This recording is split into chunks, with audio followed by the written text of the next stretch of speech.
Alright, tuloy-tuloy po ang maganda nating morning matapos kasi tayong bigyan ng mga summer skin tips sa mga Binibining Pilipinas winners. Ipapasyal naman nila tayo ngayon sa Pasig Rainforest kung saan bukod sa swimming pool, meron din silang petting zoo. Yun. Kasama pa rin syempre nila sina Monica at Drew. Kaya naman kamustahin po natin sila dyan. Hi! Kamusta na? Hey, love, love, love. There in the studio. At good morning na siya sa mga kakabukas lang ng TV ngayon at kakanood lang ngayon ng unang hirit. Kung nagising kayo sa mainit at talakayan ng hiritan 2010, ngayon dito sa Pasig Rainforest na siguradong maiinitan kayo at siguradong mamumulat ang inyong mga mata dahil kasama po natin ang mga nagagandahang Binibining Pilipinas 2010 winners.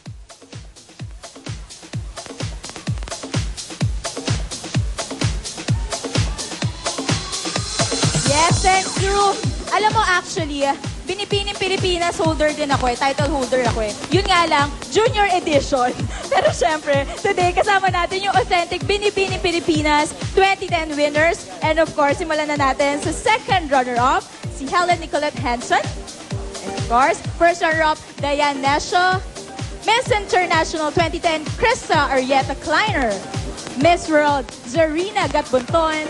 And of course, ang Miss Universe 2010, Maria Venus Ra. Grabe, ang tatangkad nila. Actually, ladies sobrang ganda nyo talaga. Sobrang nakaka-starstruck kayo. Ituro nyo naman sa amin kung ano ba yung mga beauty secrets nyo. Let's start with Nicolette. Nicolette, let's start with you.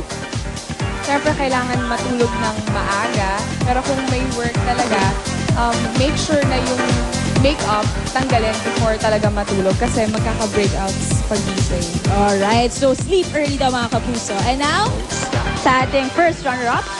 Siyempre po, dapat kapag beauty queen ka, dapat maganda yung face mo, maganda, maaliwalas. Kaya kailangan mo ng magandang tulog. So, lagi kang magka-cat nap or what we call power nap para fresh ka lagi every time you go ganun talaga out. ka-importante ang tulog, no? No wonder, lagi ako puyat, kaya hindi ako kasing ganda nyo. Alright. And now, of course, sa ating Miss International, kay Krista. Well, aside from getting enough sleep and watching your face, importante din na lagi mag-lotion para ang skin mo mukhang very moisturized, hindi siya nag-dry. And of course, drinking a lot of water para makikita yun sa balat mo na fresh and glowing siya. Wow! Naka-taken from our Miss International. And syempre, sa ating Miss World. Napaka-importante talaga na natutulog tayo ng sapat and kumakain tayo ng pagkain like fruits and vegetable and especially exercise. Exercise and food naman according sa ating Miss World. And syempre sa aking napakatangkad na katabi na Miss Universe, ano ang iyong advice or beauty For tips? me naman, you have to make sure that, sabi nga ni Nicolette, before sleeping you have to wash your face and then you have to put night cream para at least pagising mo, fresh talaga yung look mo. Alright. Naku, ayan. Nakuha na natin yung mga beauty secrets ng ating mga beauty queens. And kapag sumali ako sa Binibining Pilipinas in the near future, susundin ko yan. And siguro a little more height para medyo pumasa naman ako. Samantala, puntahan muna natin si Drew. Thanks, Mon. Alam mo, maaga ako natutulog pero hindi ako tumatangkad. Anyway, speaking of beauty regimen, kasama natin, of course, one of our favorite dermatologists, Dr. Jean Marquez. Hello, good morning, ma'am. Good morning, Drew. Okay, let's talk about skin, of course. Yes. This summer, medyo andyan yung mga ultraviolet rays. So how can you maintain your beautiful skin? Okay, before going out on the sun, pag nagsiswimming, no? Always use sunblock, preferably SPF 50 up. Broad spectrum covering both UVA and UVB. Yes. Apply it 15 minutes prior to sun exposure. And then you have to apply it again. And every 2 hours. And also, it's important to choose water resistant. Water resistant. Yes.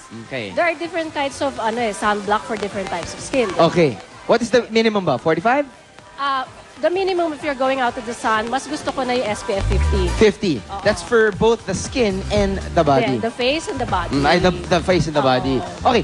There's a different lotion for the face and the body also, di ba? Oo. Hindi pwede mong gamitin yung body sa face. Hindi naman dahil sa hindi pwede, pero yung kasi yung usually sa body, medyo masyado siyang maputi, sticky. Okay. So there are sunblocks na that are good or maganda tingnan even on the face. That's right. No? So for the different types of skin Skin types, that's there right. are the oily skin Oily type, skin ako, that's me. Dry. Yung may T-zone ako dito eh. Oh, ganun. I think you have the combination skin. Yeah, the correct T-zone combination. oily and the rest And is that's dry. dry. So, how can I do? What can I So, apply? there are different kinds of sunblock. No? Kung nalilito kayo, no, we'll give you some tips here. No? Etong mga to, this is the a kind of sunblock or the gel type is good for oily skin. Oily skin. Oh, yung mga ano naman gusto na parang merong powder finish na Yes. parang matte. Yan, yan, no? yan. Kahit hindi na makeup. Oo. There is yung mga tinatawag na matte finish. Okay. Especially for oily skin.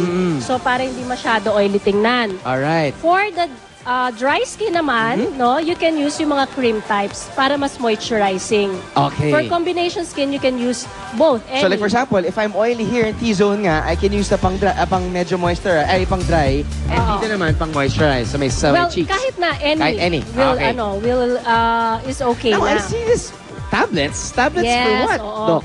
That tablet naman, that's an oral sunblock. Oral sunblock? Yes, meron ng ganon. You don't have to put lotion sa skin mo. Mabenta yan sa mga lalaki. But, preferably pa rin, mas maganda, magpapahid pa rin ng creams and Iba pa rin lotions. talaga yung mano-mano. Oo. Okay. Tapos, ito naman, itong mga sprays na to, better na ito yung sa body kasi yung mga lotions, kasi mas makakatipid ka eh. No? Kesa yung cream mo, ubos agad. Okay. And then, for the kids naman, there's what you call yung mga sunblock with insect With repellent insect na. repellent. Lalong-lalo na Nako. pag maraming mga Ayaw natin forest, magkaroon ng no? dengue niyan. Tapos you also have to protect your lips. Yes. So there are Lips mga, also? That's very important. There are also mga moisturizing lip gloss with SPF already. Okay. And then, after swimming, Yes.